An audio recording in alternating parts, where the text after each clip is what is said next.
मेरे प्रिय विद्यार्थियों, मैं हिंदी शिक्षक अंजनी कुमार दिवाई इस वीडियो में कक्षा 9 के विद्यार्थियों को उनकी पाठ्य पुस्तक कृतिका मेरे संग की औरतें लिखा है मृदुला गर्ग ने। मृदुला गर्ग लेखिका है। उन्होंने लिखा अपने विषय में लिखा है पूरे पाठ में। इस वीडियो का सारांश, इस पाठ का सारांश पिछले वीडियो में मैंने बताया था। इस वीडियो में मैं आपको इस पाठ का प्रश्नोत्तर बताने जा रहा हूं।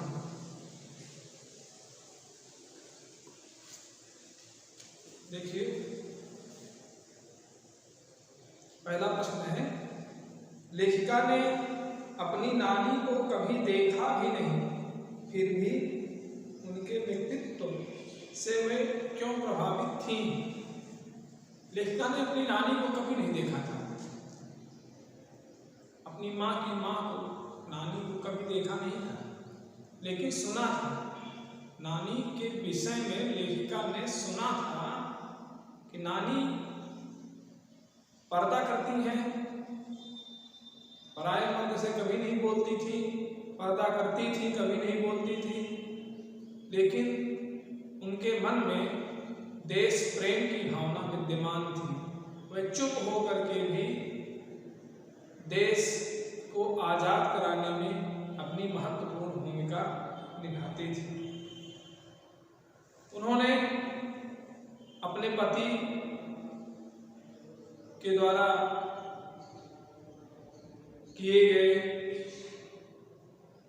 अन्याय को या अत्याचार को चुपचाप सहन कर लिया। वो अन्याय अत्याचार क्या था? कोई अन्याय अत्याचार नहीं था, लेकिन एक अन्याय अत्याचार भी है। उनके पति ने कभी नहीं सोचा कि मेरी पत्नी भी कुछ चाहती होगी, उसके मन में भी कुछ अरमान होंगे। शादी हुई तो विलायत चले गए पढ़ने के लिए, और वापस आए तो एक अफसर बनकर, साहब बनकर के घर में रहते थे और वैसे ही व्यवहार करते थे। इनकी नानी सब कुछ प्रेम भाव से शांत होकर सहन कर दी थी। उनकी एक इच्छा थी कि मेरी बेटी का जो विवाह हो वो मेरे पति जैसे साहबों से न हो, जो अंग्रेजों के भक्त हैं, स्वतंत्रता संग्राम सेनानी से हो। तो उनका यह व्यक्तित्व लेखिका को बहुत प्रभावित करता है। फिर है, लेखिका की नानी की आज़ादी के आंदोलन में किस प्रकार की भागीदारी रही? यही भागीदारी रही कि नानी के पति अर्थात जो नाना थे वह अंग्रेजों के प्रशंसक थे। अंग्रेजों की जो वेशभूषा थी, पहनावा था, वैसे वे भी वस्त्र पहनते थे और उनके भक्त थे। नानी जी एक भारतीय संस्कृति का निर्वहन कर रही थी और उनके अंदर देश प्रेम की भावना विद्यमान थी। जब उनकी बेटी की शादी की बात हुई तो नानी ने कहा कि मैं अपनी पुत्री की विवाह किसी साहब से नहीं, किसी स्वतंत्रता संग्राम सेनानी से करना चाहती हूँ। इसके लिए उन्होंने अपने पति के मित्र प्यारेलाल शर्मा, जो स्वतंत्रता संग्राम सेनानी थे, उनको बुलवाती हैं और उनसे कहती हैं कि आप मेरी पुत्री का विवाह किसी स्वतंत्रता संग्राम सेनानी से ही तय कर दें। इससे लगता है कि वो देश की आज़ादी में अपनी भागीदारी निभा रही थी। अगला है कि लेखिका की माँ परंपरा का निर्वाह न करते हुए भी सबके दिलों पर राज करती थी। इस कथन के आलोक में लेखिका की माँ के व्यक्तित्व की विशेषताएं लिखिए। लेखिका की माँ की क्या व्यक्तित्व की विशेषताएं थी? लेखिका की माँ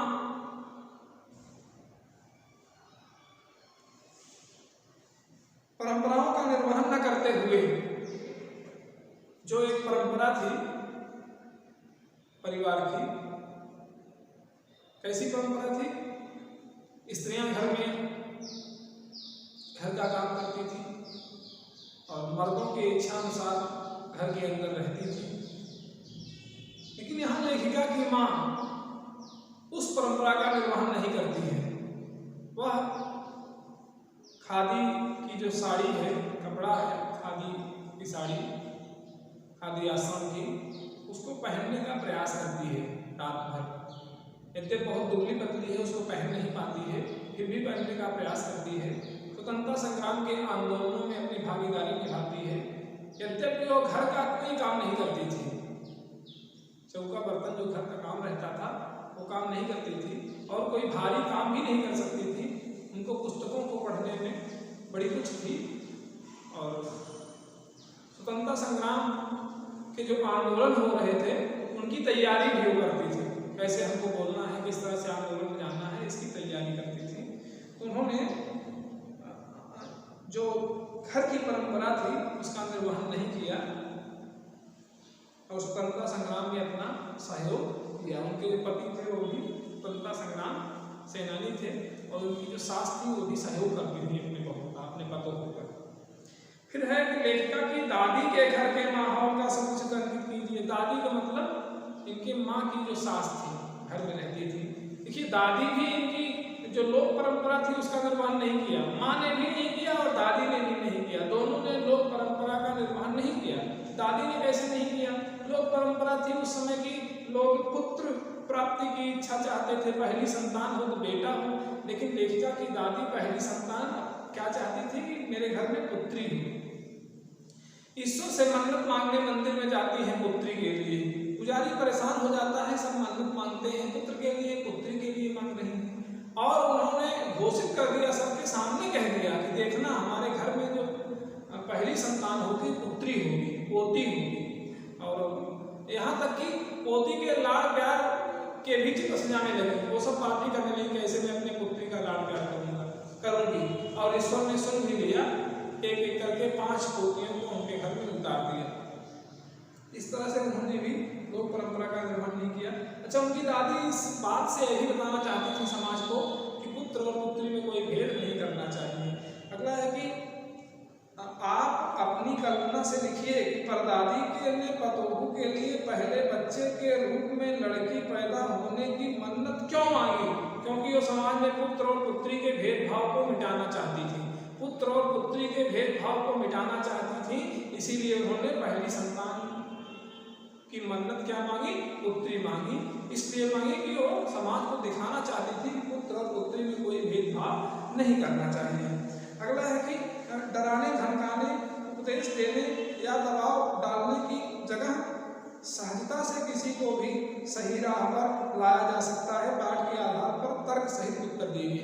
पाठ के आधार पर तर्क सहित उत्तर दीजिए।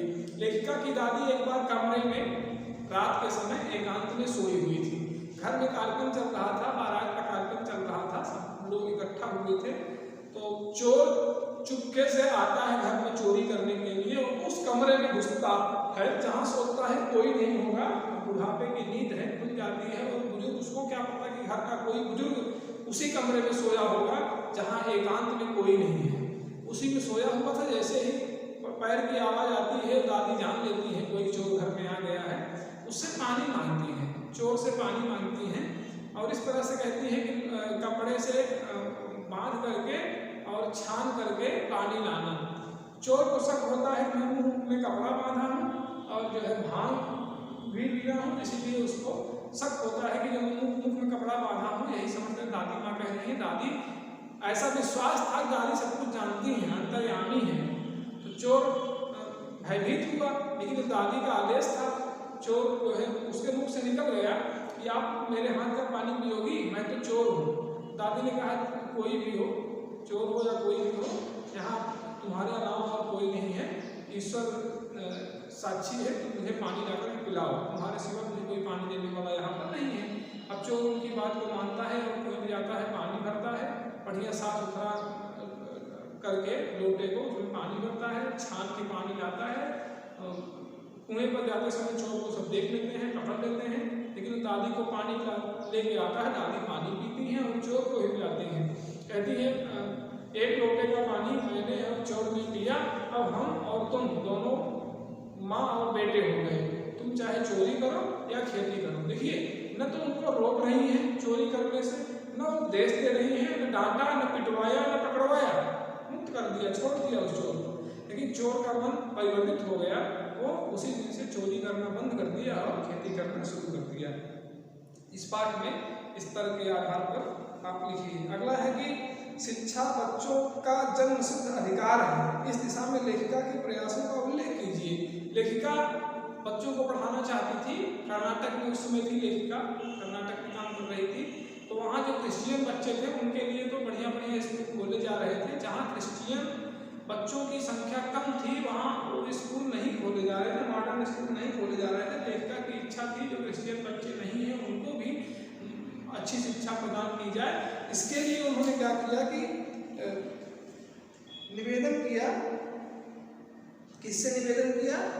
लोगों की राय पर लेखिका ने पास के कैथोलिक बिशप से, कैथोलिक बिशप कोई पादरी थे वहाँ, कैथोलिक बिशप से दरखास्त दी कि दरखास्त में निवेदन किया, आग्रह किया कि उनका मिशन यहाँ के सीमेंट कारखाने की आर्थिक मदद से हमारे कस्बे में एक प्राइमरी स्कूल खोल दें, माने एक प्राइमरी स्कूल खोल दीजिए, मैं वहाँ पढ़ाऊँगी। इसके लिए उन्होंने मना कर दिया। पहले तो इस तर्क दिया कि वहाँ क्रिश्चियन की जनसंख्या कम है तो इसलिए मैं स्कूल खोलने में असमर्थ हूँ। उसने लेखिका ने कहा कि मैंने गैर क्रिश्चियन बच्चों को भी शिक्षा पाने के लायक सिद्ध करते हुए अपना प्रयास जारी रखा।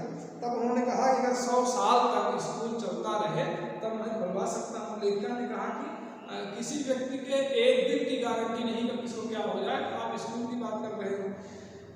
तो गुस्सा हो गया वो, उसने कहा कि जाओ तुम्हारी समस्या है, अपना करो, कोई सहयोग नहीं करेंगे। लेखिका स्वयं के प्रयास से लोगों से चंदे इकट्ठा करके वहाँ स्कूल खोला और पढ़ाने काम किया। यहाँ तक कि कर्नाटक सरकार से मान्यता भी प्रदान करवाई। अंग्रेजी, हिंदी, कन्नड़ उसकी 3 भाषाएं थी। प्राइमरी स्कूल वहाँ खोल करके लेखिका ने कर्नाटक सरकार से मान्यता भी दिलवा दी उस स्कूल को। इस तरह से वहाँ पर उसने शिक्षा का प्रचार प्रसार किया। अगला है कि पाठ के आधार पर लिखिए कि जीवन में कैसे इंसानों को अधिक श्रद्धा भाव से देखा जाता है। ऐसे इंसान जिनकी सोच बहुत व्यापक होती है, जो बहुत उपदेश नहीं देते हैं, डांटते फटकारते भी नहीं हैं, लेकिन उनका व्यवहार बहुत अच्छा होता है। इसका व्यवहार बहुत अच्छा था, लेखिका की दादी माँ का व्यवहार बहुत अच्छा था और उनकी नानी का व्यवहार बहुत अच्छा था।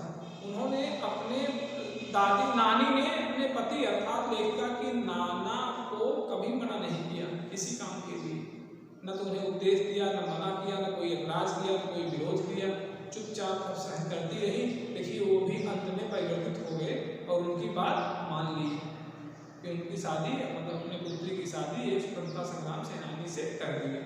और यहाँ चोर के साथ दादी ने चोर के साथ कैसा व्यवहार किया? जिनका व्यवहार अच्छा हो, व्यवहार बढ़िया हो, कर्म के साथ साथ उसका कर्म बहुत बढ़िया हो, लेकिन व्यवहार अच्छा नहीं होता है। तो कर्म के साथ साथ मैंने व्यवहार बहुत बढ़िया हो तो वही लोग अच्छे होते हैं। पाठ के आधार पर लिखिए कि जीवन में कैसे इंसानों को अधिक श्रद्धा भाव से देखा जाता है। व्यवहार कुशल, जिनका व्यवहार अच्छा होता है ऐसे इंसानों को श्रद्धा भाव से देखा जाता है।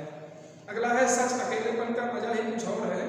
इस कथन के आधार पर लेखिका की बहन एवं लेखिका के व्यक्तित्व के बारे में अपने विचार व्यक्त कीजिए। लेखिका अकेले रहना ही बहुत पसंद करती थी, यहाँ तक कि उसकी जो बहन रेण थी वह उससे भी आगे थी।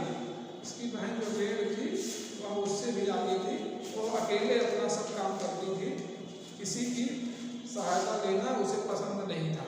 और लेखिका भी अपना स्वयं काम करती थी, अकेले ही करती थी।